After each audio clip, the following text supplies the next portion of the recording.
Hello and welcome to the first installment of Paid in Green Peppers, the ultimate movie review site.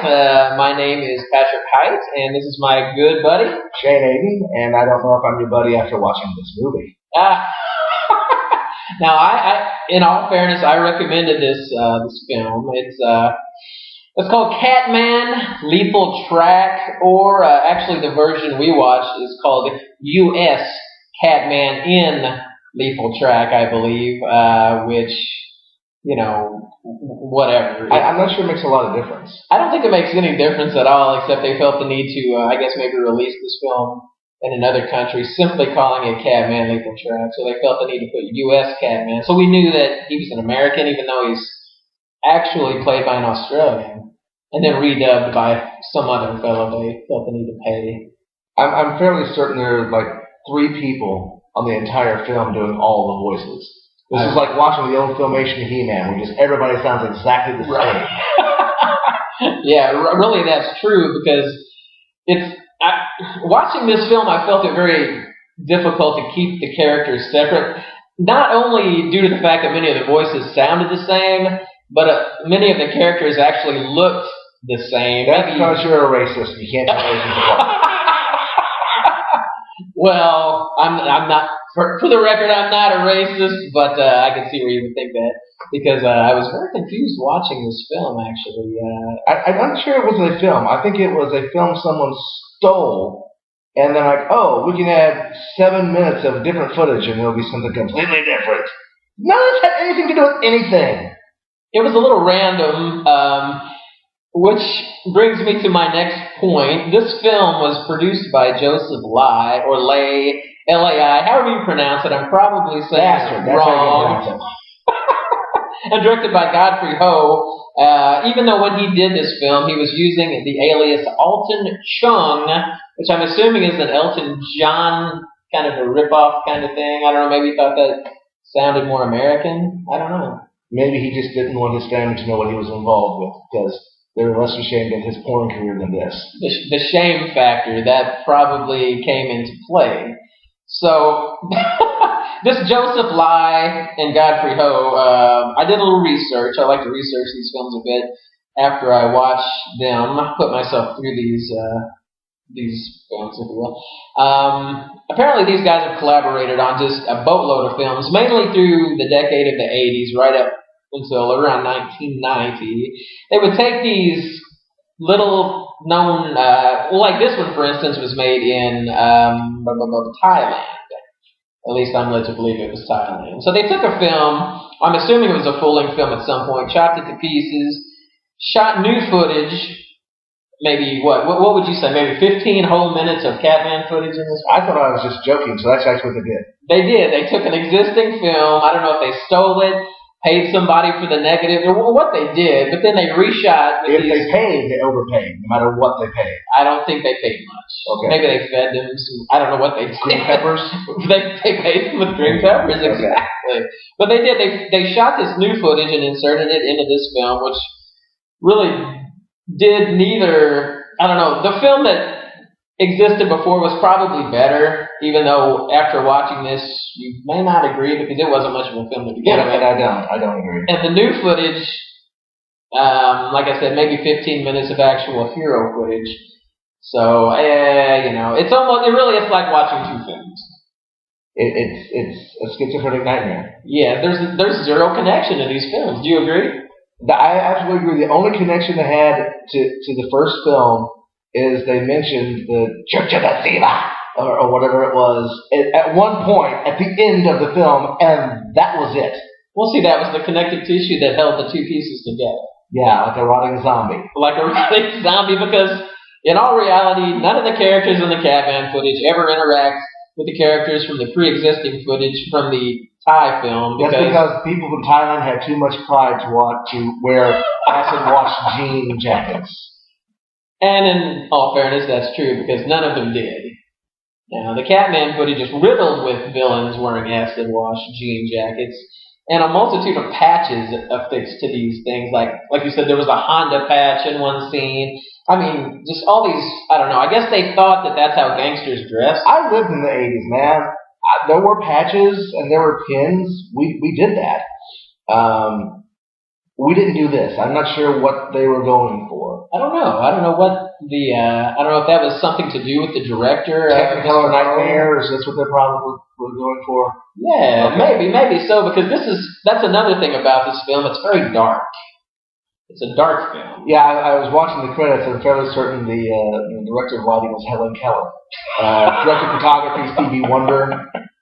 Yeah, because these people did not worry about backlighting at all. Or front lighting. Or front lighting. Or lighting. Flash lighting. Nothing. I mean, it was pitiful. Gas lighting, perhaps, for the stunts, but other than that. Right.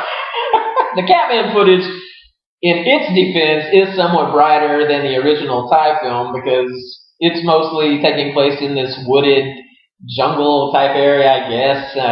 Right, the Great Pine Forests of Thailand. Right. It looks a heck of a lot like Northern California. Yeah, really. I mean, who knew? And then the Catman footage takes place in what appears to be some just street area. There's a few buildings here and there, and the villain's hideout takes place in what appears to be maybe the basement of I don't know what it is, a gymnasium or... I think they broke into the Teenage Mutant Ninja Turtles set on an off day and just used that basement that they were using before they actually got all the cool stuff in there. Because the army that they had of, 5 people? Yeah, it was a huge, deadly army of 5. Right. I can understand why everyone's coming to this church if there's 5 whole people there. And... we'll get to that later. We will. So, is there anything else you want to add about maybe the history of this film, which we really have no idea what the history of this film is? It's shrouded in secrecy. I went to the holy grail of all moviedom, the IMDb.com, and they had nothing on this stuff. And this is a site where you can add whatever you want, and no one saw fit to add anything. Such were these amazing talents' careers that they did not have pictures. They have pictures of extras on IMDb. These are just the blank profile, insert a picture of somebody here. I don't know. This movie shouldn't exist. It really shouldn't.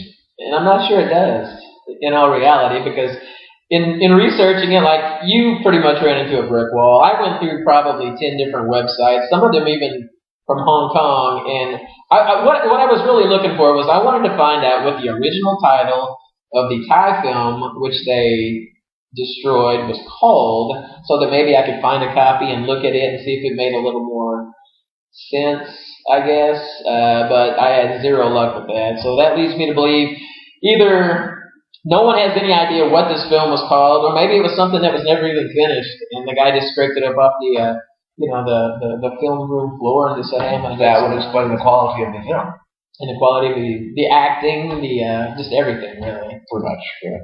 Well, would you like to go ahead and walk us through what this movie was supposed to be? I still honestly do not have any expletive idea of what I just watched. I have theories, so I can throw a few of those out there. I think what it was supposed to be, the film opens up, first of all, we're seeing the Thai footage of this gang. There's a truck delivery to this gang. Let's just not even try to distinguish the Thai from the Catman footage because it's supposed to be tied together. Anyway, no, let's just go through. So the opening up with the footage. And correct me if I'm wrong on any of this. And that was does it not open? It does open with a truck making a delivery, maybe? No, it opens up with the bus full of people being robbed. That's right. I completely forgot about that. Robbed by armed bandits, and by armed bandits I mean they had a stick. A stick. They're holding up a stick. An entire busload of people become frozen in fear. And give me money. Oh, don't hurt me. And that's actually pretty close to what it sounds like. Who likes to be hit with a stick, though? I mean, these people were horrified. Maybe they didn't have a stick. Therefore, it was a weapon. My 4-year-old daughter beats my 6-year-old son with a stick bigger than that. And he whines about it too. So, okay. Let's go. So I've made my point. Sure, why not? You know, it could have been anything as long as, whatever. So anyway, yeah, the bus arrives, they rob, or they're on the bus actually, right? Aren't they posing as bus patrons, if you will, and they merely stand up? I'm fairly certain, but my mind is trying to save me by blocking this out, even though I just watched this. Right. I know. Well, that's understandable. Yeah, I think they were actually posing as bus patrons, if you will. They stand up, announce that, hey, we're the villains of this film, and we're going to rob you. Sure. That's what we do. Exactly. That's how we survive. And then anyway, one thing leads to another. We're back at the compound. The compound, which is heavily guarded. An impenetrable fortress. Right. An impenetrable fortress made up of like 5 structures made of palm leaves and a fence made of bamboo stick. A person could walk through it, walk across it. There is no protection. There's nothing that this is keeping in or out.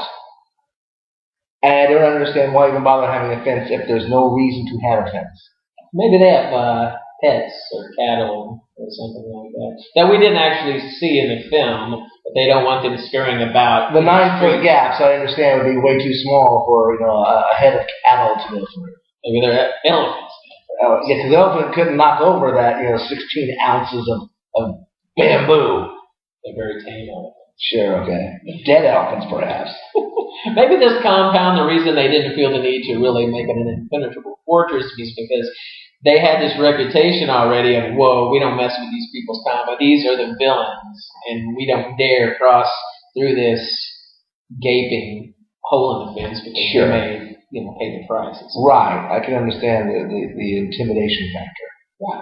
Okay. Yes. Well, that brings us to the leader of the gang, right? Oh, yes. When you mentioned the intimidation factor. The one-eyed Asian mule bringer. Exactly. He's this, I wouldn't say overly muscular, bald-headed gentleman, but he runs around with these sleeveless shirts and vests and things of that nature. He has an eye patch, which I believe you described as... It looks like there's a Kennedy $50 attached to a piece of leather wrapped around his head. And he has a matching necklace because sparkle. Fashion. He has the match. And I believe, if my research is correct, his name was Bull. Yes, Bull, the one-eyed leader of the rebel faction of bandits. That's how he was described in some of the research that I found. And his name was never mentioned in the movie, though. Yeah, I don't think they ever called him Bull. They never called anybody anything. No. So maybe that's something somebody made up. I honestly don't know. That's what you're saying. And since there's actually 0 credits on this film, I believe, with the exception of maybe the director and so forth at the beginning, the end of the film has no credits, so we're left to just kind of guess who these people are. Hope we see them in future films. No, we're left to go find as much hard liquor as we can and try to erase this pain from our minds. Fair enough. So anyway, we're back at the compound. One thing leads to another.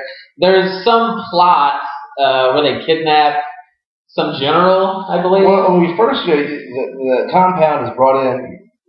A person brings in a bunch of weapons and proposes that he gives the weapons for free if the bandits help him do a certain particular plot point. And I'm not sure who this man was, but we'll just call him the poor man's James Hong. Since it was just he looked like a very sad cousin of the actual actor. And then at that point, all the zany escapades begin, right? Sure. Well, before we go to the zany escapades, let's just address some of the dialogue. Oh, yeah. The dialogue, I'm not sure why they felt the need to do this, but there is some of the most excessive cursing I've heard in a movie. I'm glad you mentioned that didn't have Def Jam associated with it somewhere. I do not. It's not even good cursing. It's just it's just like random. Oh, we need to say a bad word here. Hey, and it's just that. Right. It serves no purpose, and it doesn't make anybody intimidating. It's not even poetic. I mean, You listen to someone like Louis C.K., he takes the verbiage and he makes it a poem of filth. And this was just a pile of filth. A pile of filth.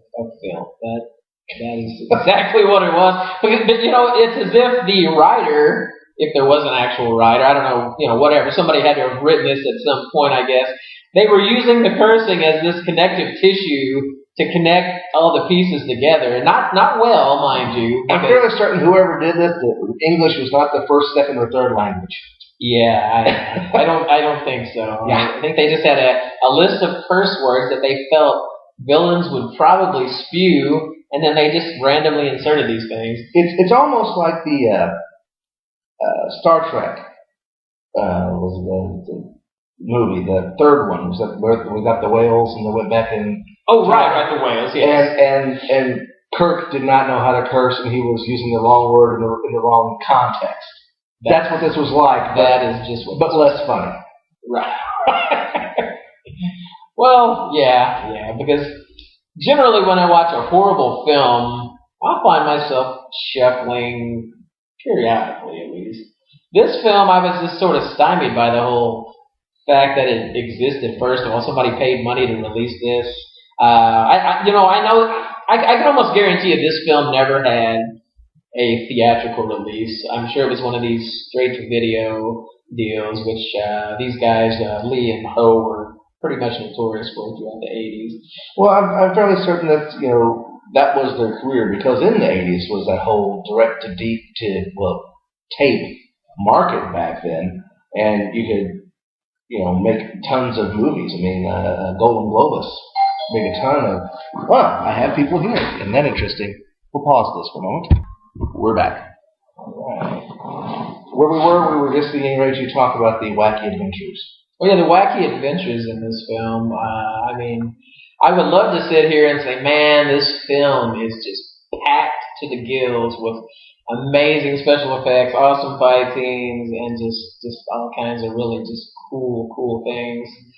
But I try not to lie, and I would be lying, because this film really lacks pretty much any structure, plot, thematic elements, right? Photography skills, acting ability, all of the above. Script, dubbing, music. What am I missing? Catering. It probably didn't have catering. Probably not. No. So we end up in an alley where people are pulled over for no apparent reason next to a couple of people with mullets and acid-washed denim jackets. Right. And jeans. There's a lot of acid-washed denim in this film. Well, there's a lot of acid in this film, apparently. I think you're probably right. And so, what happens? Okay, these guys are pulled over. They are actually they're working for a government agency transporting a radioactive cat for whatever reason, because I believe the driver is talking to his partner, if you will, and he's saying how this cat has had all kinds of these radiation experiments done on it, so it's very deadly. I think he even mentions if you drop the cat, it could explode or hit it, or you got to be real careful. It's right. It's clairvoyant. Yeah. How would they know? It's a cat. It's a cat. How would you? That's a good point. And then the passenger, who was a white guy, and the driver, who was an Asian, is speaking in Asian, horribly dubbed. But you actually see the white guy saying the words. So the driver speaking Thai, the passenger speaking English. They communicate perfectly. The dubbing, however. Again, even though they're using the same words the white guy is saying, it is so insanely off. It's abysmal. I mean, it's abysmal. This is not good. All I know is that peas, I'm not cleaning it up. Exactly. Right. I forgot about that line. That's a good line. Yeah. That was one of the best lines from the film, actually. Sad but true. So anyway, these guys are hanging out, and I think, don't they decide to go, I don't know if they decided to go to the bathroom or something. They get out of the truck for some reason. No, they're pulled out of the truck. They're pulled out of the truck. Well, the one guy walks around the corner, remember, and the thug sneaks up on him and beats him up. There's some sort of a scuffle around. He had to go get the people or something. I don't remember. Maybe that's what it was, because they're getting ready to deliver this hot property, this hot commodity in the form of this black and white cat. Yeah. Black and white cat in a little cage. Sure. So while this is going on, the truck is basically being robbed. They assume this truck is full of money, I guess. These thugs, these street hoods. And I come to find out there is nothing but this cat. So of course they're pummeling. What's the word? I can't even speak. Beating up these poor delivery drivers. When enter Sam and his buddy Gus. They seem to be coming home from some sort of, I don't know if it's a soccer match, a cricket match, or whatever. I'm going to say baseball games. Just have baseball bats, baseball hats, and baseball jerseys. So we're going to go with baseball. But you know, I'm Sherlockian in my observations. That's why you're I can see why you could miss those subtle hints. You are detail-oriented. Bring your bat! We've got to go help these guys! Bring your bat! You're holding the bat! What? Bring it! You're going to put it down and you're going to protect?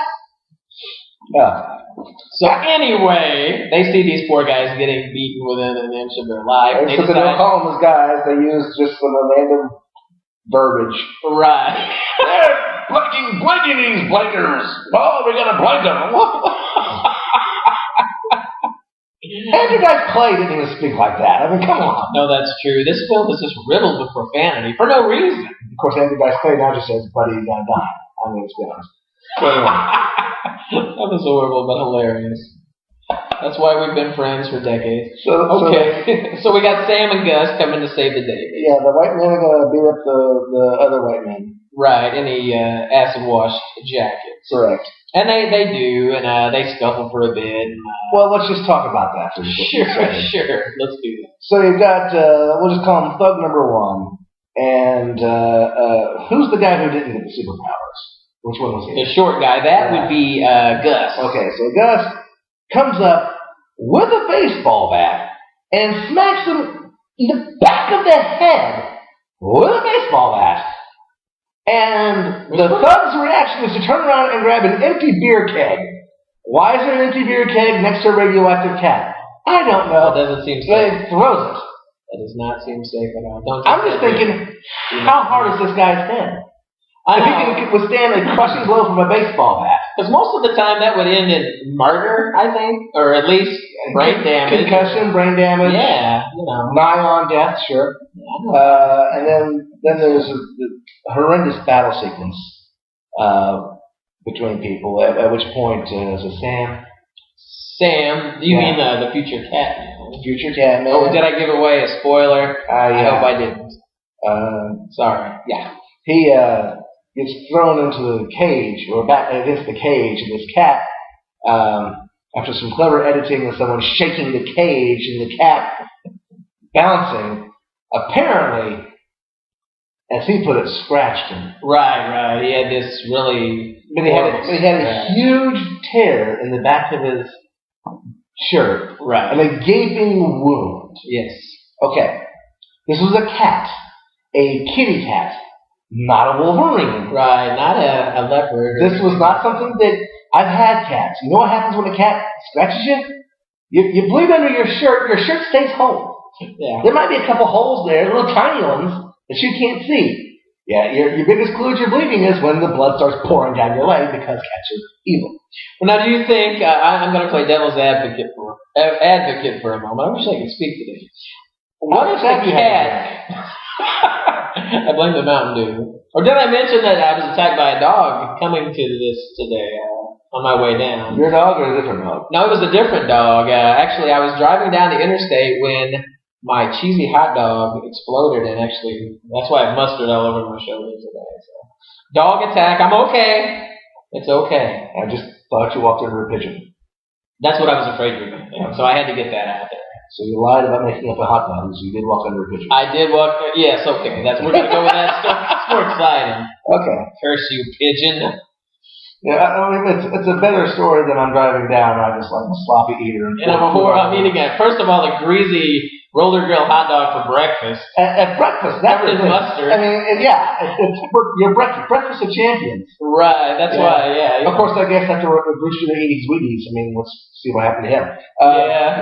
Do not eat Wheaties. That's a good lesson for you kids. He went from being spokesperson for Wheaties to Fruit Loops. Anyway, Oh, anyway, what I was going to say before you got me off on this tangent about my hot dog experience, or whatever. Anyway, the cat was radioactive. Should that be the reason that he had such an amazing, just this tear in the back of his jacket? Maybe it was the radioactive claw, just this elevated power that this cat had. So you're saying that the extra strength and the telekinesis and the precognizance and everything else. Is that what you're saying? That's what I'm saying. No. Perhaps that's why he was able to. No, there's no radiation burden. Well, that's what you're right about that. I'm going to say no. And wouldn't you think the cat would be bald? If you experiment on a cat with radiation, what happens? Dead cat. That's what happens. Kind of what I thought. I was expecting them to open the box and there's this corpse. Oh, Schrodinger's cat. He's dead and alive. That's what you're saying. Oh, yeah. Do you know what I'm talking about? I have no clue what did you even say? Schrodinger's cat. Say that again. Schrodinger's cat. Schrodinger's cat. Schrodinger's cat. He did it, folks, 3 times. Google it. Schroeder. Okay, I can't say it, but I will Google it. Okay. I'll get my people on that. All right. Your people. My people, yes. Yeah. I have people. All right, so anyway, radioactive cat. Radio cat scratches. But then the thug gets the better of our hero. Right. And is choking him out. And you see them rolling around, and the thug is choking out this larger, more muscular person. Way larger, way bigger than this guy. And he's choking that, and Gus comes up with the bat, and this is just sheer brilliance. They show him from up, looking up into it. Awesome camera angle, by the way. Putting the bat, and points it, and pulls back, and then points it, and pulls back, and then points it, and then pulls. I timed it. He waited for 11 seconds to save his friend. He could have dabbed it. I can kill a person in 11 seconds. Yeah, that's true. He was and still, even though the massive swing, in Inglourious Basterds, Eli Roth did the same thing with the Jew bear, or the bear Jew, or whatever it was. Right. And you see what he did to the Nazi, caved in his skull. Exactly, murder. Eyes popping out and stuff like this. This guy just rolls over. And they go, we're going to go. Call the police. Or I don't know. Did they even call the police? Nah, there were no authorities involved in this film at all. Okay. I don't think the police exist in Thailand. I'm not sure they do. Yeah. But you're right. The guy, either the wood of this is really soft wood, or these people have incredibly strong craniums. Well, I don't know. It's balsa wood. I really thought depth. Yeah, balsa wood, or these people suffer from muscular dystrophy or some other atrophy. They just got enough strength in my hand. Whoa! It's like really have no strength. It's like the episode of the Simpsons where Mr. Burns takes a bat to the guy, and it's like just. Oh yeah, I remember that. Yeah, there's no strength. There's no injury. It very much mirrored that scene in the film. It really did. Yeah, the guy rolls over, groans, and that's pretty much the end of it, right? And that's it. And then they cut back to whatever it was before. Right. What was going on at that point? I don't even remember. After that scene, I'm assuming we jump back to the jungle for a few more scenes of people being shot and tied up and beaten. A lot of they kidnapped the girl. They did kidnap the girl. That's right. They kidnapped the girl. I'm not even sure if it was the same girl or later. Right. She was just disappearing. Yeah, and people got mad. Okay, they were furious about that. And then we come back to the person on a motorcycle. The person, I'm glad you put it that way, the mysterious motorcyclist who is basically riding through the terrain or across the terrain and almost hits a Jeep and causes the Jeep to almost crash. And then the Jeepist, if you will, the driver of the Jeep gets out and begins yelling at the mysterious motorcyclist. Like, what are you doing? You almost caused We're talking about a motorcycle that's like a 75cc dirt bike. It weighs like 63.5 pounds. Right. Playing chicken with a Jeep. I'm fairly certain it would have lost. So this fool swerves out of the way to avoid hitting the motorcycle because, why not? Right. And while the Jeep is still running, jumps out of the Jeep and starts yelling at the person on the motorcycle, and the Jeep goes into the water. Yeah, that's true. Have you ever parking brake? I just put it in park! Right. Is this the first time you've ever driven a vehicle? God! Just sort of put it in neutral and say goodbye. This is stupid. I hope this doesn't roll off. Oops, it did. Oh, yeah, it did. Oh, but we also did one other thing, though, we forgot. The introduction of the investigator. They're looking into the Church of the whatever.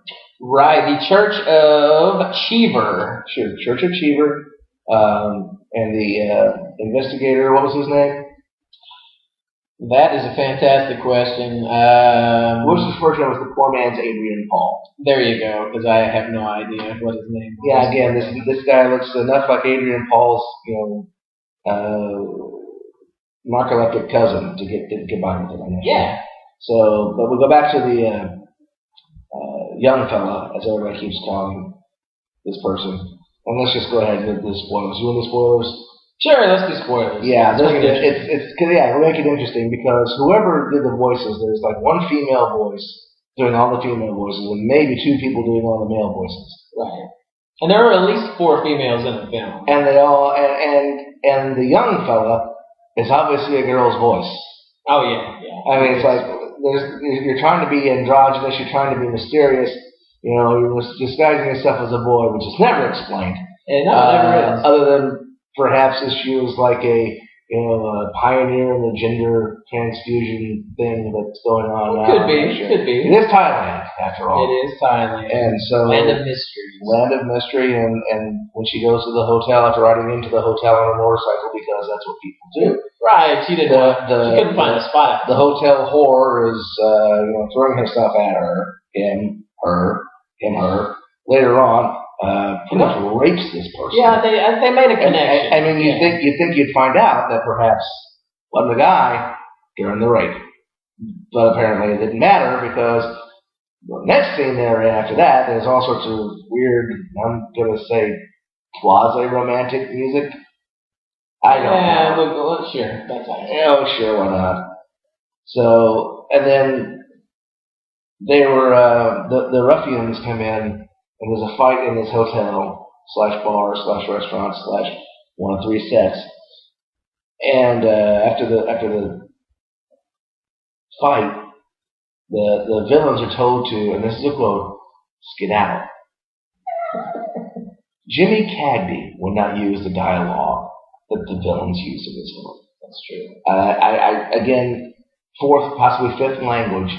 Every villain in this movie uses some of the worst 1930s gangster slang I've ever heard. And being told to skedaddle, my grandpa told me to skedaddle once. Once. Well, maybe this is another country. Maybe they were sort of reared on these, vintage films, and that's just kind of the way they grew up speaking. I'm not sure they had electricity. They happened to be watching films. Hamster wheels. Okay. Children in cage. I don't know how that works. Well, there was electricity in the... that would explain the poor lighting. The lack of electricity. Yeah. And the scene you described a moment ago with the he-she thing. And, right. They just couldn't see what was going on. Yeah. The other thing would be the next part is when it's in the hotel room or the apartment or whatever of Sam. And... Right. There's just this 1980s Jane Fonda aerobics going on, and it's fizzling in and out like it's like that the scrambled Spice Channel on the on the satellite. Right. The old cable thing movies, like it's sort of fading in and out, and you see a bed and it's like moaning and rolling on the sheet. I'm thinking this is some sort of weird masturbatory thing. Right. That's exactly what I thought. And then the guy yells, thinking, okay, it's done, and he jumps up like he's confused, and this is where it gets really fun. He figures out he's a human remote control, apparently. On! Because that's a useful power. On! Off! And then goes through the myriad of channels. 1, 2, 3, 4! 1, 2, 3, 4! What a cable package you got there, pal. Right. And so he discovers he can do this. His friend comes in, the poor man's Adrian Paul. Gus has disappeared forever. So Adrian Paul comes in Hey, you need a drink? It's the middle of the night. The man just woke up. What kind of alcoholic are you? Just like walk in and assume that somebody needs to have a drink.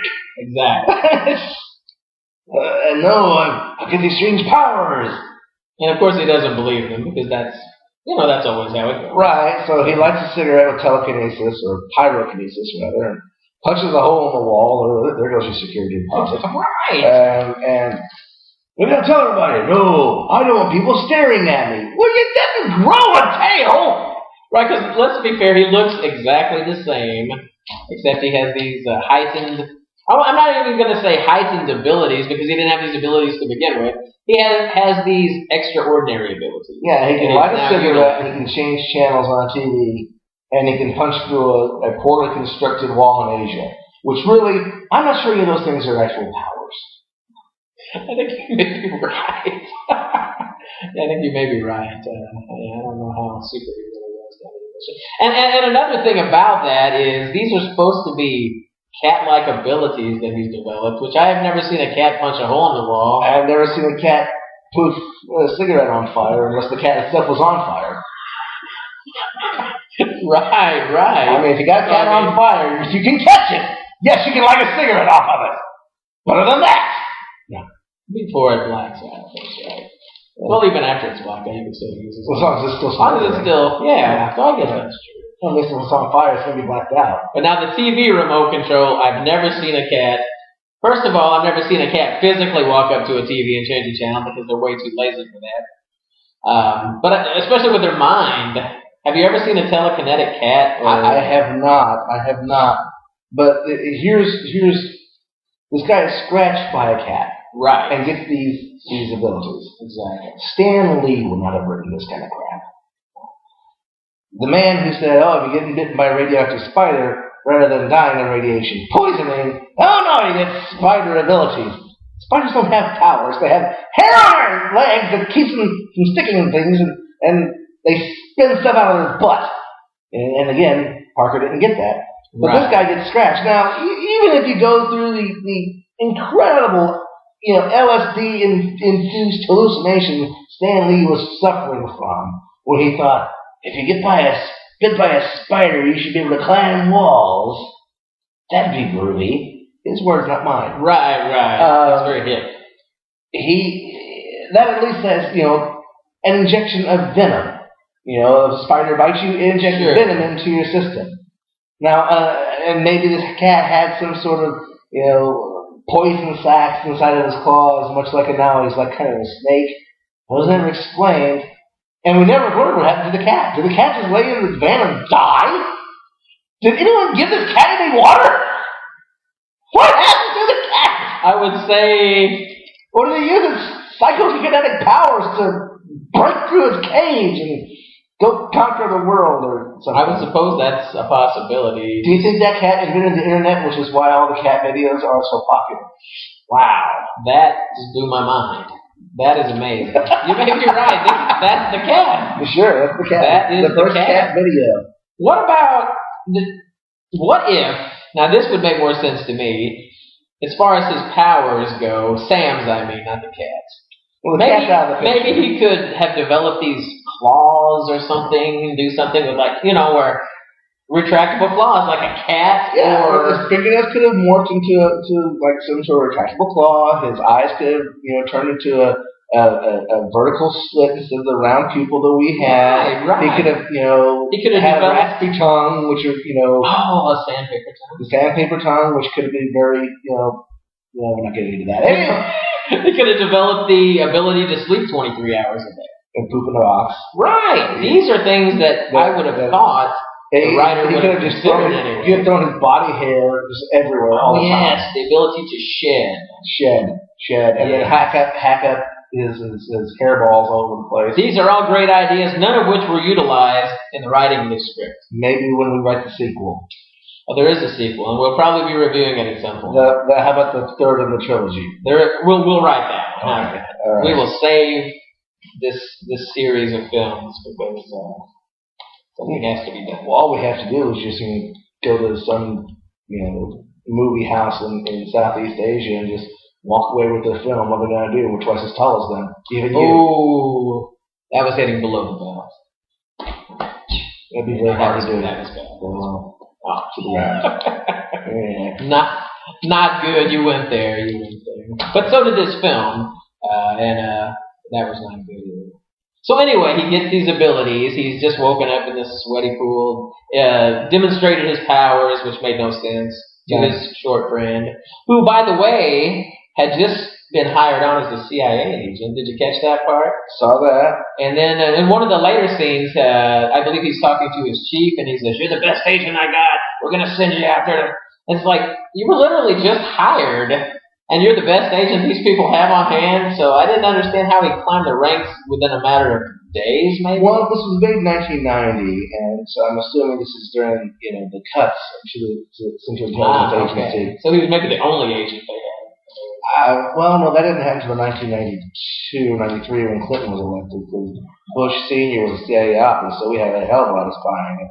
I don't know. Because this film actually came out, from what I can tell, various stories. One site I found said 88, one said 90, so well, who knows? It's officially listed as being released in 1990. I'm assuming what they mean by 88 and 90 is that the original movie was made in 88, and then it was stolen. Then it was erased in 1990 and made into this pile. That's probably okay. Yeah, the incarnation that we actually got to see probably came out in Sure. So yeah, I think that's probably the idea. And while I'm on the topic of, I'm really not. I'm just segueing into this other thing. Jonathan Iscar, are you familiar with this man? No. He is actually the star that portrayed CATMAN in this film. Sure. And apparently he did a handful of other action films overseas and things before retiring to become a pearl harvester on a boat in Australia. I found that interesting. So maybe cats don't hate water. Had a much more lucrative career. I think that's why he did it, actually. Because I read a short interview with this guy, and he was talking about how he literally couldn't survive as an actor. Well, I mean, you're being hired for 7 minutes of film. Right. I'm sure that didn't pay well. Not a lot. Yeah. I mean, because you didn't even buy this film. This was something that I'm sure you stole off the net. Actually, I rented this and copied it. Okay. But sure. Yeah, I acquired it fairly. There was money exchanged. Okay. Don't give me a black eye here, pal. You call him pal. Don't call me pal. What am I doing? I'm rambling. Anyway, before you got a sidetrack, what we say? I have no idea. The next thing I have written down is that this guy shows up out of nowhere in a suit. Right. For no reason. And that was never explained, how he could just magically have this suit appear. Well, he didn't appear in a suit. It was that he just showed up and he already had a suit with an insignia. But if you recall, there is one scene where he's jogging, he runs into the camera. That was later. And then as soon as he passes the camera, he has the suit on. He has the suit on. But this is when... But this was later. This is the first time he shows up in the suit where someone had placed an ad in the paper, an English paper in Thailand, and this desperately seeking someone to light cigarettes. Right. Now, what was that supposed to mean? I was going to ask you if you had any theories on it. I have no idea. That made zero sense. Then the acid wash jean thugs show up right in front of this guy who's sitting there next to the road. Yeah, I didn't know this stuff. Wait a minute, there's someone right there. You pull up in front of him. Of course he's right there. Yeah. What did you have a blind spot? Yeah, maybe. The paper he's holding in front of his face, conceal his appearance altogether. You just thought, oh look, a photo newspaper with a construction helmet hovering above it. Certainly there's no person. Couldn't be a person. So they, for no reason, just start chasing him into the woods. Right. Which they didn't really explain that either. Again, the large pine woods of northern Thailand, not California. Or wherever. And so then CATMAN jumps out, and this guy says, "Yeah, CATMAN, yeah, Cat." Who never even begin to start calling him CATMAN? There's no. It's not like he's wearing a cat suit. Obviously, the people listening to this have no idea what he looks like unless they've seen the film or Googled it or they... And I recommend that you don't. Yeah, because he's not running around in what you would probably expect, like a cat suit with ears and a tail or whatever, that sort of thing. Not at all.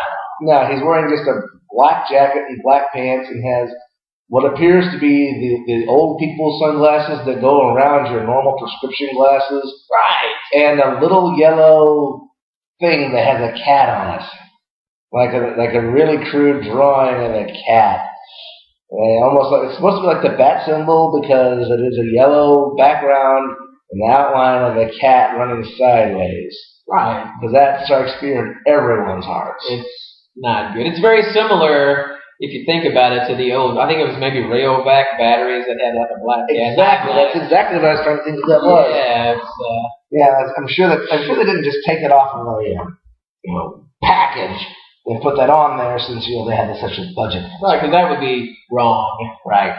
So this man who's now been granted these amazing, miraculous powers of telekinesis and pyrokinesis and super strength gets his butt handed to him by a bunch of 1980s surfer-looking hooligans, Jerseyite hooligans. Yeah, they were bad. And it was there was no point to it. He somehow wins the fight, but he didn't use his firepower, didn't use his super strength, didn't do anything. What he did do was hold his arms up, and he has these spiked wristbands on. And the thugs were kind enough to shoot at the spiked wristbands other than his exposed abdomen and his tender entrails or anything like that. Right, exactly. Because, cats, I remember, aren't bulletproof. Exactly. No, they're not.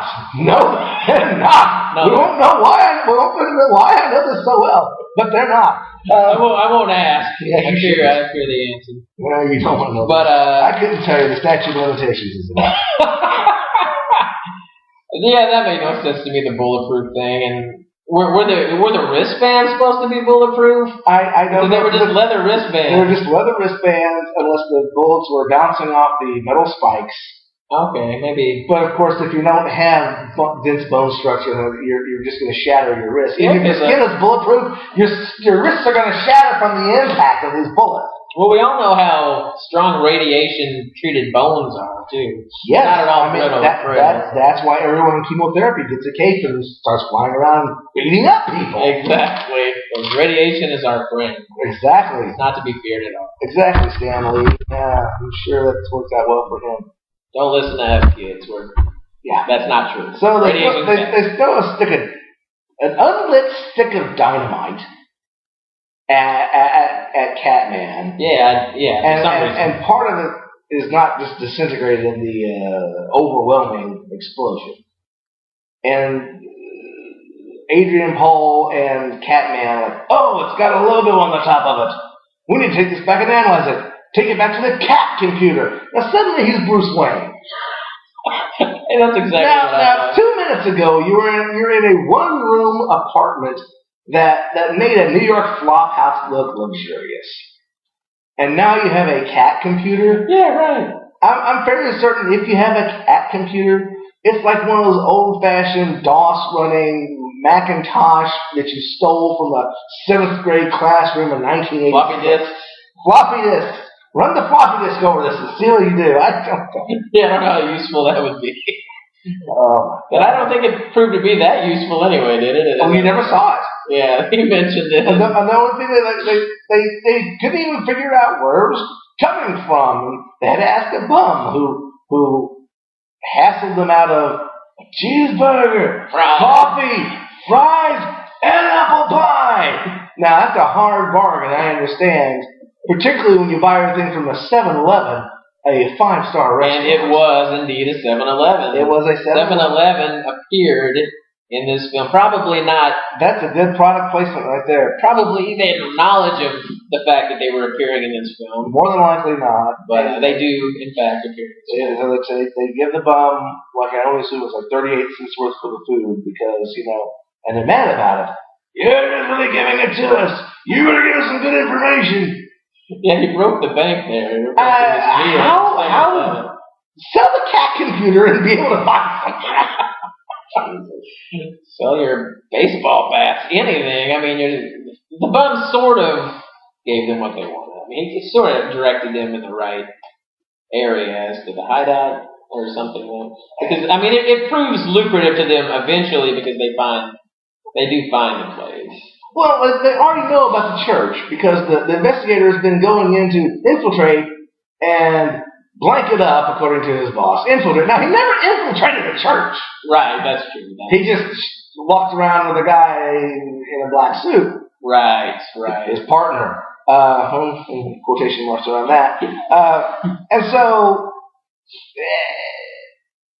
they know of the existence of this church. The church was Chiba. Chiba, yes, the Church of Chiba. However they pronounce it. Church of Chiba. Yeah, and so even though they have the initials for the church, and they're there to investigate the church, and they know that the church is an evil organization, the bum has to say, "Oh, it could be the Church of Chiba." Oh, that's a brilliant idea. You just said about the church. Yeah. And now you don't, it's like a surprise. Then now all of a sudden, it's the church. Well, maybe we should go investigate that. Right. It's because of the radiation, the cat-like, abilities that he developed. That's how they figured it out. You think? Yeah. I'm not That's sure. the only explanation. That's what I'm going with. No, I wasn't asking if that's what you thought. I'm just thinking, do you think, in general, or do you actually think? Well, I did watch this film, so I would probably have to lean more towards not enough. No. Yeah, probably. So anyway, it would go back to the convoluted kidnapping of a general, and then we've got the impenetrable fortress. We've got the guy girl on the massive motorcycle and just driving through the country and just running across these people. And she's never explained why she's out there. No. Never. Joyriding, I suspect. Well, there's no explanation of the connection to this gang or anything. She's not seeking vengeance or nothing. She's just there and gets caught up in this tangled web of deceit and trickery. Right. And so she goes through and punches and kicks a couple people, and they start screaming they want this guy because no one's figured out that the girl with the girl voice is a girl. And they lit once again. And they talk. They take off on this dirt road and squealing the tires, which makes on dirt. Yes, on dirt. It's a very hard thing to do. There's some talent that goes along there. And the guy girl, lady girl, whatever, I'm not sure,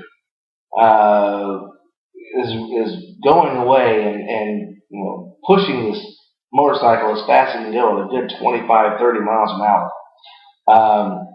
which is only slightly faster than the trucks that are chasing her. Right. And so rather than using the off-road capacity of the bike to get away, she pulls out a shotgun from nowhere and rides at these people using her foot to turn the accelerator and steer, just one foot. Physical impossibility.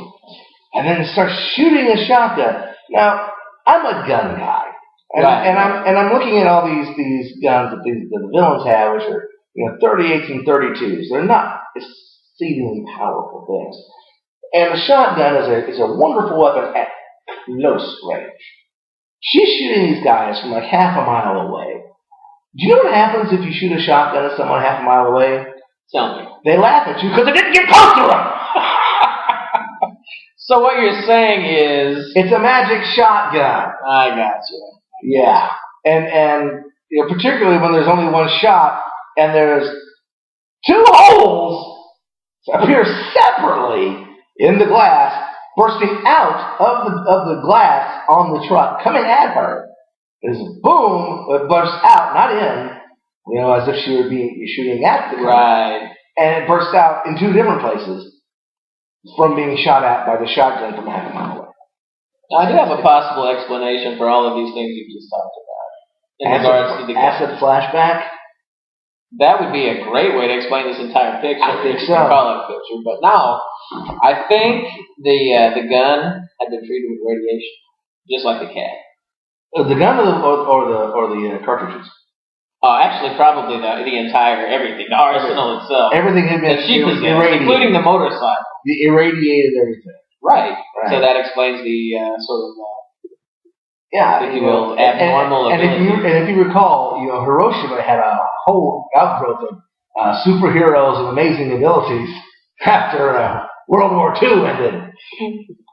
Oh, radiation is our friend. Yeah, there again, kids, that's not true. And why are you listening to this? Anyway. Your parents should know better. So they go back to this impenetrable fortress. Yes. The impenetrable fortress of bamboo. Bamboo, and I think I saw a couple of sheets of metal. And you have a guy who's never been introduced before, and there's no explanation for him, but he shows up wearing what can only be described as a Foot Locker employee shirt. Yes. It's a striped referee t-shirt. Nothing screams camouflage and you can't see me. Right. Like having a white and black striped shirt that you stole from some guy from Foot Locker. Yep. And he gets caught. Yeah, the referee the referee, that's what we're going to call him. So the referee is now tied up in the impenetrable fortress with the general who's been previously kidnapped. And then there's some girl who I can only assume knew him or had connection with him because she talks like she knows him. And she's in love with one of the bandits, even though apparently they treat her horribly. Right. But then she's like, I'm in love with one of the bandits, you know that, but they forced me to do things, and I can't take it anymore. So their brilliant plan is this. The general has an army of thousands of people awaiting his command. Right. And he's tied up. Says, yes. So he's tied up. We're led to believe this to be the case. And the referee is sitting there, likewise tied up. So the prisoner sex toy, whatever. Unfortunate lady. Sure, the lady of the evening, the soiled dove. Is it always evening there? So forth. Anyway, so she's there, and the plan is they just need to get word that the general gives the order to attack this place. So instead of cutting loose the general, to let him go. So that he could make this. Or just get away. Not even attack the place, just get away. Right. Yes. They cut loose the referee. Right. So that he can go to somewhere and say, come here and rescue your general, because that wouldn't be suspicious at all. Oh, the general's gone? I know where he's at, but I'm not a bad guy. Beautifully well written, I swear. Yeah. So and if you're wondering where CATMAN is in all this, so are we. Because there again, he never, ever sets foot in these woods. There's nothing that has anything to do with the guns, the general, the plan to take over all of Asia. None of this has anything to do with CATMAN. Except the Church of Cheever is there. Yeah. Mentioned one time just before the end of the movie. And so he gets away. He gets into a fight with another guy who was apparently on his side or not on his side. I don't know. See, they were confused. They had trouble telling each other apart. Well, it was dark. It was dark. And they're Asian. And so you can't tell each other apart. Because it was dark. And they're Asian. And so, we're not trying to offend the Asian listeners. You just got to see this film. This film is enough to insult everybody, anyone. But and so they get in a fight. They stop fighting, and they go get the general's troops somehow. The troops show up, and one guy jumps up with a bullhorn and screams, "We've got you surrounded! Come down and surrender!" And a horrendous gun battle ensues. But it's only shooting to one side. If they were surrounded, why didn't the people behind them shoot? Right. Oh, that would have called for more than 5 people to be in the scene at one point. Exactly. Okay. So it's just not possible. Yeah. I'm at such a loss for words. I'm not sure what happens here. I literally just watched this film. Right. Like, before we started this podcast, we watched the film. And I just cannot figure out what was going on at any given point because none of it made sense. Now, Ladyboy who had previously been wounded and then struck up her relationship with the hotel whore. And then with the romantic music and everything like that, after the wound had been healed, the horrendous wound of like a 2-inch blade in her arm. Right. It's just like an arrow to the knee, I suppose. Anyway, and she was rescued earlier by some guy who just happened to be standing around the bad guys with Molotov cocktails. I don't know why, but that's what happened. So now she's running around with an M16 welded to the front of her, 75cc dirt bike, and is just blasting everybody. And comes up, and again, this is not a speedy motorcycle. This is not. She comes up at like 2.5 miles an hour. The gun only goes frontward. The people to her side, not being pointed at with this weapon, freak out and run. This is not a Sherman tank. Right, I don't know. They kept running trying to shoot her, the motorcycle, each other, right. Whatever. No, we'll just go ahead and run. Can you explain what happens at the end of the battle here? What happens? Now, is this the battle where she is shooting everyone with the gun? This is the battle where she's shooting everyone with the gun. And this is not the shotgun here. This is actually an automatic weapon she's mounted to the handle. This is an M16 or AR-15 type weapon that has been mounted, and apparently never needs replenishing. Right, never has to reload this thing. Right, just keeps on going. It doesn't have to watch out for any hot brass coming out with the ejector. She's just like blasting the villains, which they're almost. It seems like there's more than 5 villains in that scene. But I think they just recycle the actors in different shirts. I think they may have. Yeah. I think that's probably better than the lighting. Right. Which I'm beginning to think they did the poor lighting for a reason, so that they could get away with these sort of tricks, these film tricks, to fool the audience. And they work so well, apparently. And when a movie called Pitch Black has better lighting than this, you kind of got it. Right. If you have to put night vision goggles on to enjoy this film, to see what's really going on. Well, I wouldn't use the term "enjoy this film." Well, no, if you will. I think night vision goggles is going to require some vodka along with it to enjoy this film. To sit through this film and kind of have an idea of what's going on. Still not completely, but sort of. So anyway, she blasts all these hooligans that are running around the woods and whatnot. Is the general saved? The general. I couldn't tell you, honestly. I don't remember. Somebody lived. Was it the general? The general lived. There were 3 of them at the end of that scene. Right. Well, there was the evil sergeant. Right. And then the evil sergeant got shot. He's been shot at this point. Presumed dead. Presumed dead. I think the one he shot was formerly referee. Right. He changed his shirt. I think you're right. Yeah. And referee having to be standing in front of the general. Yeah, that's what. And so Lady Boy, or no, that wasn't. Yeah, Well, that wasn't Lady Boy. It's not. Okay. No, I think that was the captive whore. Oh, okay, it was her. The captive whore who knew referee was standing next to referee. Referee got shot and took the bullet for the general. That's what it was. He was shot. Right, because the villain who had been shot earlier comes crawling out from under some sort of hut or housing of some sort, which I don't know how he got under there. He was shot. I don't think he was anywhere near the underbelly of a home. But for some reason, he crawls out. We are talking about the same movie where a guy is crawling up a cliff on a road. A cliff that you could easily walk up because it's not straight, it's an incline. But he had to employ the use of a grappling hook. Had to employ the use of a grappling hook.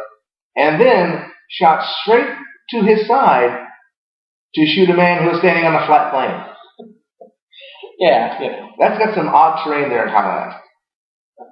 Apparently so. So, yeah, I'm not sure. The general lives. They rescue the general so they avoid the war. And because the general wouldn't give him that certain document, which was never revealed.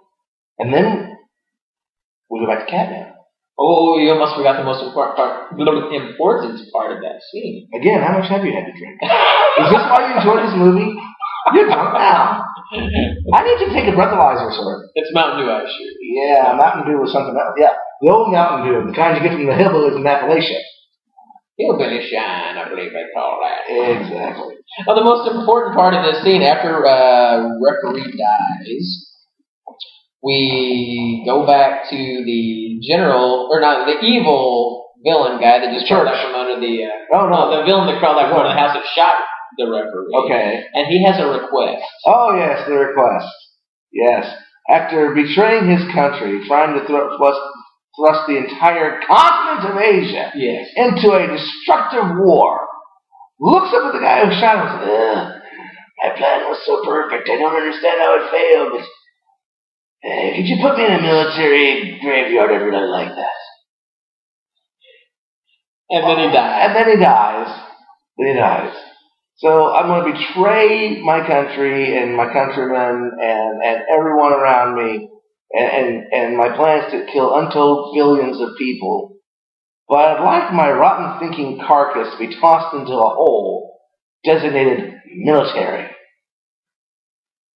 Yeah, I'm just thinking you leave him there to rot and let the birds take care of it. I think that's probably what happened. We never really know. I'm assuming that's probably what the guy was thinking. Now, I've forgotten, was the Blazing Gun battle before or after the rallying of the evil church troops? Considering we just watched this, I couldn't tell you. Not that it really matters. Yeah, because the continuity of this film, it really doesn't matter. There's a scene where the evil church guy is rallying his army of 5 people. Right. One of whom is just headbanging and moshing by himself to no music. No music at all. One guy who's just taking a aerosol can and holding a match to it and blowing up fire. Ooh. One girl who's washing her hair. Yeah, for some reason. In the middle of a room. This is not. She comes out of the shower. It's a makeshift gym. It's an empty room. Air full of soap. And she's got some shaving cream or something, some big sudsy stuff in it. Another guy, I don't remember what he was doing. The juggler, the combat juggler. Right. Because nothing spells deadly evil like juggling. Okay. This was the cast of characters. This is the evil. This is the evil that he's got. It's quite the rogues gallery. And so. Fierce. And then he's got his own daughter, tied up, who gives her sob story and a beautiful bit of subtle exposition. I've always done what you wanted ever since you raped me at 13. And he's going to kill her. I don't know why he's going to kill her. I think she had maybe unintentionally given away some of their secret plans. But again, she was never in the movie before. Right. And so they have no idea. So they just pretty much brought her. So Henchman pulls out a knife that is so large it looks like one of those giant anime knives that a giant robot in space would be wielding. It's not even a sword. It is literally what looks to be a prop knife, a plastic silver prop knife that you use on Halloween as a gag. It's as if you took an oversized prop anyway and put it in the hand of a child.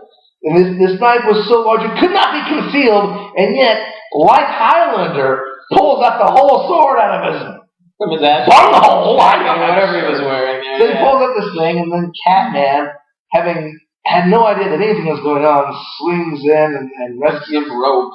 Yeah, rope out of nowhere. Rescues the ball of yarn, maybe. Rescues the girl, who then sprays hairspray at her, at him, and the companion. Yes. Now, this is the church whose evil master is able to set fire by poking a magic stick at something, and that's how he gets everyone's attention.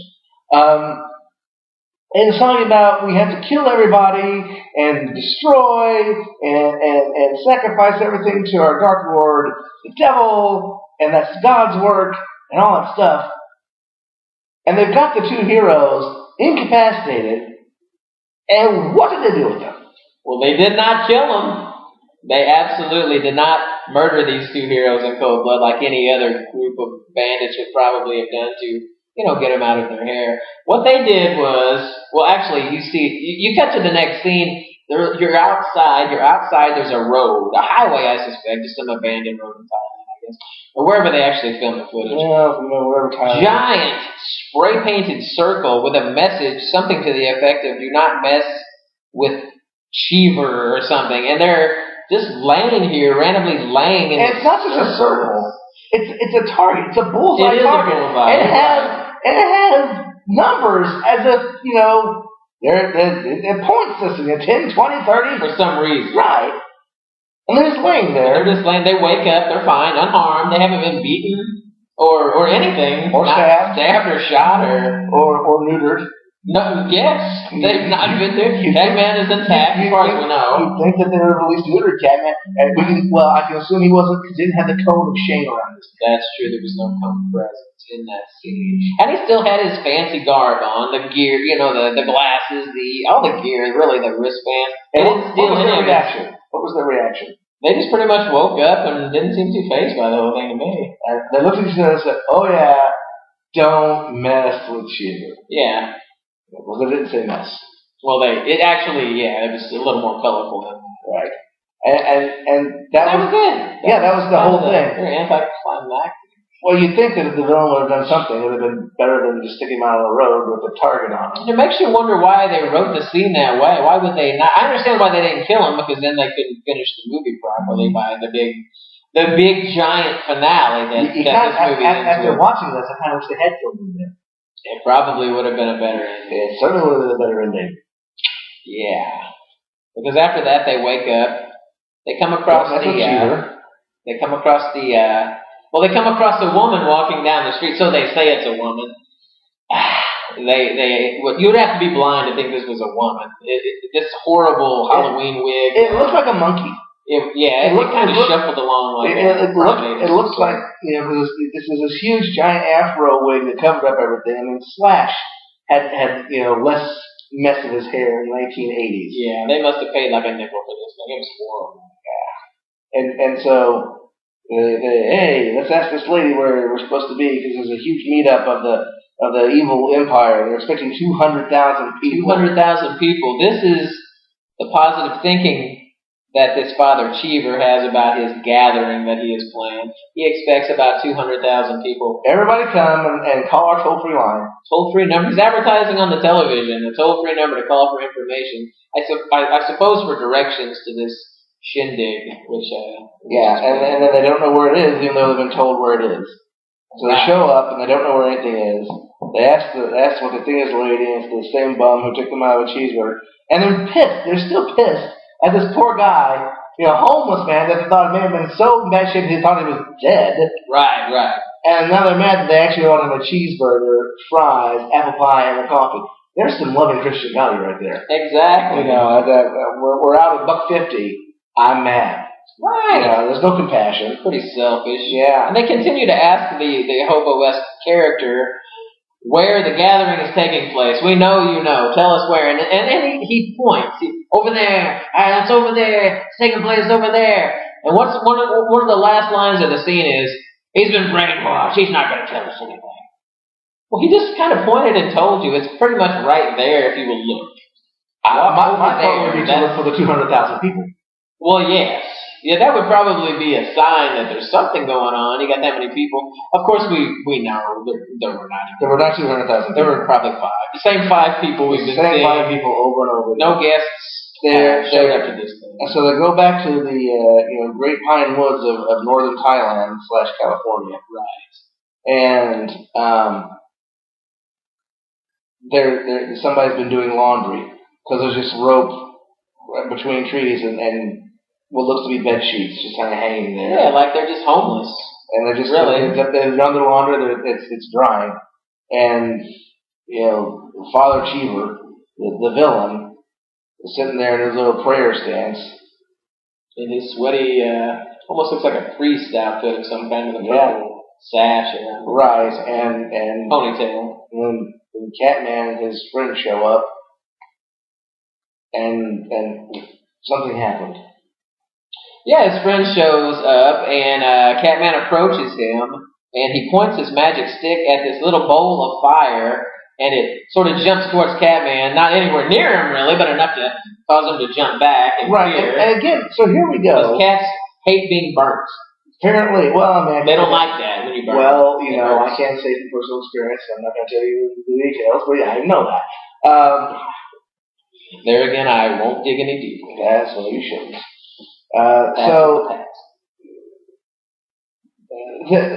We go back to the point where Catman has all these amazing powers and never uses them.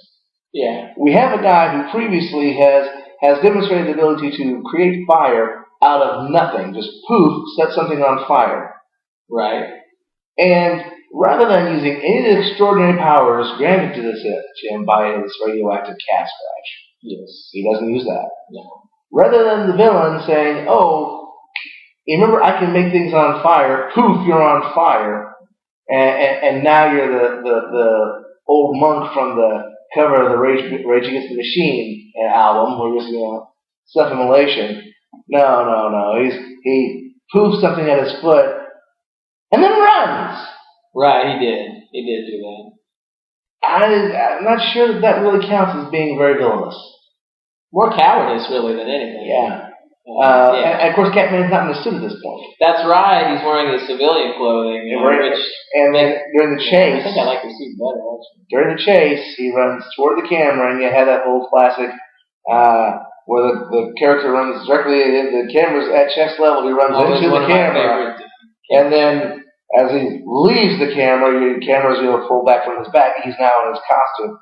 Poof. Again, I remember having cats that can change their clothes a little. No, I don't. You don't remember that? I don't remember that. Well, that was in the 80s. I did not do that many drugs. Well, that's a good thing, right? That's why you're still sharp as a tack. But that camera angle you just described, I think they stole that from The Adventures of Under the Hagate. Because I remember that very I remember that same sort of thing. I remember very hairy chest coming at the camera. If you don't know what that is, people, you can always Google it. I'm sure you can find some information on YouTube. I wouldn't interrupt you. If anything, it's worse than this movie. So. Oh no. I wouldn't try that. So, Catman's chasing. The villain now has a M16 with a grenade launcher. And where did he get that? Was it under his cloak or his dress or whatever you call that? Like everything else, he pulls things out of his bumhole. His fatherly garb. Sure. Yeah, his fatherly garb.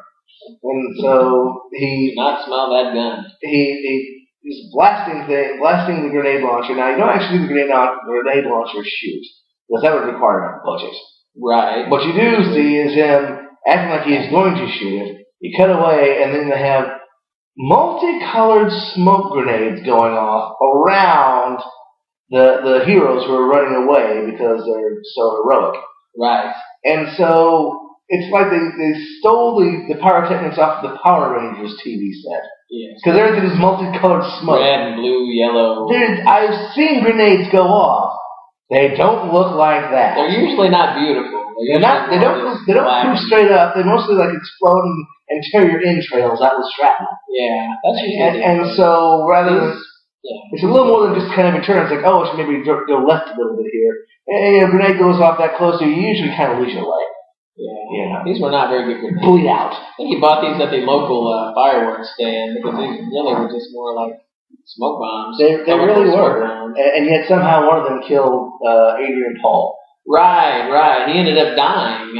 For no apparent reason. Right. And then there's a fight after Catman skillfully hid himself behind a bush. In a bush, like a cat would, probably. Right. Now, so that actually probably was the most cat-like thing in the entire movie. Exactly. If he had jumped out and wrapped himself around this guy's ankle and started biting and kicking, yeah, Catman. I was going to say, that would have been Catman. And then spray him in the face. Didn't do any of it. Didn't do any of that. None of that happened. No. That would have been awesome. And if nothing else, he could have kicked some kid in at him. Yes. No. Maybe we should have written this. We will. And he jumps up, and after knocking down the evil priest. Oh, you forgot you forgot the new character that was introduced, the Asian guy in a priest suit. Oh, yeah, the Asian. Which I didn't recognize from the rest of the film, but he was here. Wasn't in the rest of the film. He was one of the guests, maybe. The guest speaker. I'm not sure who he was. He had a matching suit. Well, he actually knew some decent fighting techniques. He had some moves. He had the best moves of anyone in this film. Right. Now, it was awful considerate of him to kick over Catman's head when Catman ducked to the ground. Well, he didn't want to bust him in the face. You know, I can understand if this was an MMA match that's kind of against the rules, but this is a fight for one's life. I mean, if someone ducks to the ground, You don't kick over him. You kick him. Yeah, you kick him in the head. It's much easier. You don't hit him with time. So, but no. Then he does the whole, like, I'm a spinning top sort of thing where he's balancing on one toe and one leg's extended and he's spinning around. And of course, rather than just, jumping on top of the fool while he's defenseless. No. Catman keeps jumping up like, it's one of those little things that they had in the 90s where you put one around your ankle, you just whirl it around, you just jump, and you jump, and you jump, and you jump. Okay, so he's jumping around the leg, which is what? Worse, is going to whack into his ankle and probably do more damage to the guy who's doing the spinning. No, so while you're jumping up, cat-like, another cat move. Why not just jump on the man? Right, smash it. Yeah, outweighing him by 160 pounds. Sure, just twice the size. Yeah, just smushed him. Smushed him. But no, we had to have... How was that resolved? Well, that was resolved. I think actually he was getting the better. Oh, the bad guy got shot. He was getting the best of Catman. He was. Adrian Paul's shot. He shot him twice in the back. He runs out of a bush. Right. So that was okay. So he hadn't died yet. Not yet. And that's when they started running. He shoots the kung fu priest in the back twice. And that's when the Father Cheever pulls out the grenade launcher. That's when they ran off. Right. Okay. But anyway, and now we're up to Adrian Paul's dead. Yes. Father Cheever and Catman. Now, mind you, I'm looking at this, and as we're watching this, I know that this movie is 1 hour and 30 minutes long. Right. And it is 1 hour and 29 minutes.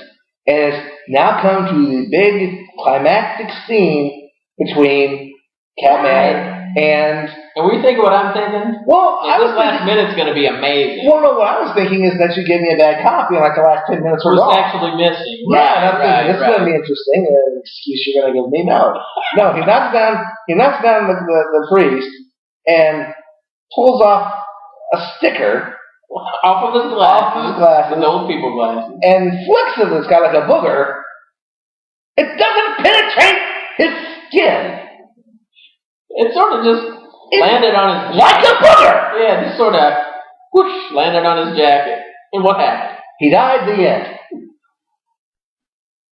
That was it. That literally was it. He died. The end. After having a booger flipped at him. Yeah. It was instant death. I don't know what this thing was made of. It didn't penetrate. Maybe it scared him to death. Maybe it was irradiated. Maybe it was a radioactive booger. Booger with a cat logo or something. Yeah. Because he died and then within a second after the death, the end appears. Yeah, and dramatically. That was it. There was no resolution. We don't know where anyone's buried. If the evil sergeant got his military funeral as he requested, or we don't know if Adrian Paul, came back to life because they didn't take his head. We don't know. Whatever happened to the lady man, the lady boy, and the hotel whore, if they lived happily ever after on Ellen DeGeneres' show. We don't know what happened to any of these people. We don't know. We have to assume they're We don't know what happened. I mean, he's dead, but we don't really. I'd like some more resolution of what happened to one-eyed Asian Yul Brynner. Right. Who's going to have the oddest tan line of any human being in history, since he had one big, long leather bracer. Yeah. Up from his wrist to his elbow on his left arm, but not his right. And so he's always on the sun with no sleeves. He's going to get tan, except for this big piece right here. That'll be very hard to explain why he's like that. Yeah. Unless you say I got exposed to radiation. Which he may have. I don't know. Maybe it was a star that was hiding. Of course. Maybe. Yeah. No, we're not going to spoil it, but you really do need to watch this movie. For nothing else, the explanation of how Asian Yul Brynner lost his eye. Yeah, we didn't mention that, but it's a heart-wrenching story. You'll have to. It's heart-wrenching. We'll have to watch this film and pay close attention to the guy. It goes quick. It goes quick. Yeah, you may have to run it back. Yeah. It is.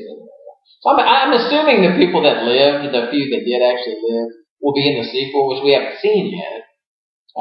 But probably will at some point. Probably not in the near future, but we got to sort of recuperate from this one first. I'm taking that as a threat. That is indeed a threat. Okay. All right. So as long as it's not as premeditated, so the penalties will be worse. It's on, buddy. Okay. It is on. Well, I think that we have suffered enough by reliving this monstrosity of a movie. Oh, but one more bit of information you might enjoy, Mr. Shane. Would that be that you're apologizing to me? Well, besides that, 1,000 pardons for inflicting this horrendous piece of dreck on me. It's really bad movie when you wish for a John Waters movie instead. Ooh. When you pine for the days of Pink Flamingos, then you know this is a very bad movie. Well, there was no poo eating. There could have been some cat poo eating, I guess. Well, that would have been more if there was a dog. Well, that's dog true. man with Catman, because dogs do go into the cats. Right, Yeah. that's true. Yeah. I know that firsthand. Well, the bit of information is Godfrey Ho, or Alton Chung, who directed this film, is now actually a film professor in Hong Kong, instructing young minds on how to make films. I can only assume he's using his films to say this is what not to do. I would hope so. Everything you see here, do the opposite. Yeah. In fact, just don't make a film. My theory is he's probably not showing any of his works. He's probably pulling out the classics and saying this is how you make a film. Because really, this, no. I'm saying no. I'm saying that really someone needs to shoot him. To shoot him? You mean with a camera or like a gun? No. With a real gun. Or mounted to the handlebars of a dirt bike. Throw him off a tall building. I'm not sure. Someone needs to take him to The Hague and try him for crimes against cinema. Yeah, there's a little bit of crime committed here, I have to admit. Oh, more than your piracy. But, yeah, more than that. But anyway. Why don't you have an eye patch there, me Hardy? It's at the dry cleaners, thank you. I'm getting my Kennedy $50 polished or what.